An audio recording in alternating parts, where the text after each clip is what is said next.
আমাদের সহকর্মী সেলিয়া সুলতানা চলে যাচ্ছি তার কাছে।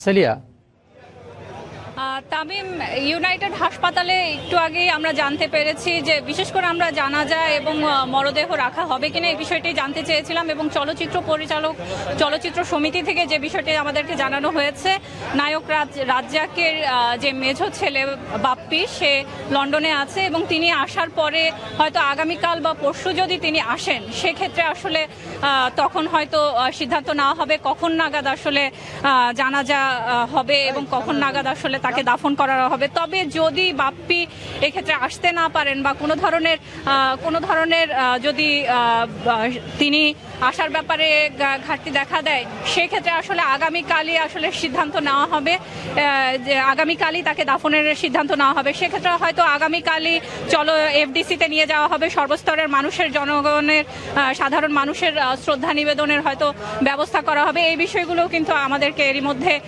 নিশ্চিত করেছেন। তবে শেষ পর্যন্ত আসলে আমাদেরকে রাত পর্যন্ত অপেক্ষা করতে হবে এই মহানায়কের যে চলে যাওয়া সেটি আসলে দাফন সম্পন্ন এবং সাধারণ মানুষ কখন আসলে সুযোগ পাবেন সবকিছু জানার জন্য। এরই মধ্যে আমরা কিন্তু দেখেছি যে চিত্রনায়ক আলমগীর তিনি এসেছেন এবং তার সাথে আমরা একটু কথা বলতে চাই। আমরা একটু জানতে চাচ্ছিলাম যে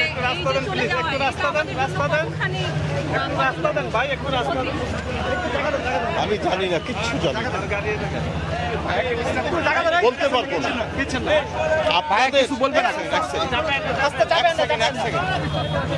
একটা কথা সাংবাদিক ভাইদের প্রতি, আপনাদের ফাদার যদি আজকে মারা যেত আপনারা কেউ প্রতিক্রিয়া দিতে পারতেন না, আমিও পারছি না।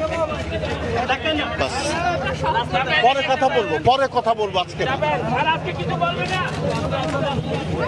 তামিম, আপনি শুনছিলেন যে আসলে এই যে চলে যাওয়াটি আসলে কোনোভাবেই মেনে নিতে পারছেন না যারা আসলে এখানে এসেছেন, যারা আসলে এই মহানায়কের চলে যাওয়া বা শেষ সময় হয়তো বিদায় জানাতে এসেছেন বা শেষ সময়টি আসলে দেখার জন্য এসেছেন, এই বিষয়টি আসলে কেউই মেনে নিতে পারছেন না। এখন পর্যন্ত আমরা দেখেছি যে তার যে সতীর্থরা রয়েছে, বিশেষ করে এই সময়কার যে চলচ্চিত্র নায়ক বা যারা আছেন, বিশেষ করে এখন পর্যন্ত আমরা ফেরদৌসকে দেখেছি, শাকিব খানকে দেখেছি এখানে আসতে, এবং ইতিমধ্যেই তারা ভেতরে অবস্থান করছেন। তারাও কিন্তু এই চলে যাওয়াকে কোনোভাবেই মেনে নিতে পারছেন না। তারা বলছেন যে একজন অভিভাবকের প্রয়াণ কোনোভাবেই আসলে তারা নিতে পারছেন না, যেন একটি ছায়া আসলে সরে গেছে।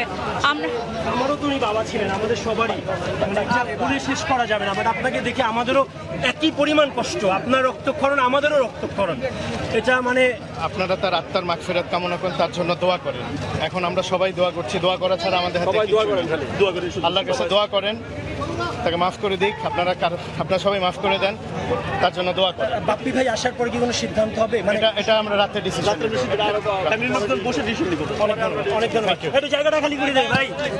এমাত্র কিন্তু আমরা তামিম কথা বলছিলাম তার ছেলের সাথে, এবং তিনি কিন্তু নিয়ে এসেছিলেন এখানে ইউনাইটেড হাসপাতালে যখন তিনি আসলে অসুস্থ হন, এবং পরবর্তীতে কিন্তু এখন পর্যন্ত আমরা জানতে পেরেছি যে এখন পর্যন্ত কোনো ধরনের সিদ্ধান্ত, বিশেষ করে বাপ্পি তার যে মেজো ছেলে তিনি আসা পর্যন্ত আসলে সিদ্ধান্তের জন্য অপেক্ষা করবেন। এই ছিল আসলে এখান থেকে ইউনাইটেড হাসপাতাল থেকে সর্বশেষ। বাংলা চলচ্চিত্রের কিংবদন্তি নায়ক রাজ্জাক আর নেই, আর সেই খবর জানাতেই রাজধানীর ইউনাইটেড হাসপাতাল থেকে আমাদের সাথে যোগ দিয়েছিলেন সহকর্মী সেলিয়া সুলতানা। সময় সংবাদে আরও থাকছে। ৩০ আগস্টে টিকিট নিতে রেল স্টেশনে উপচে পড়া ভিড়, সাভারে মহাসড়কের দুপাশে অবৈধ স্থাপনা উচ্ছেদ।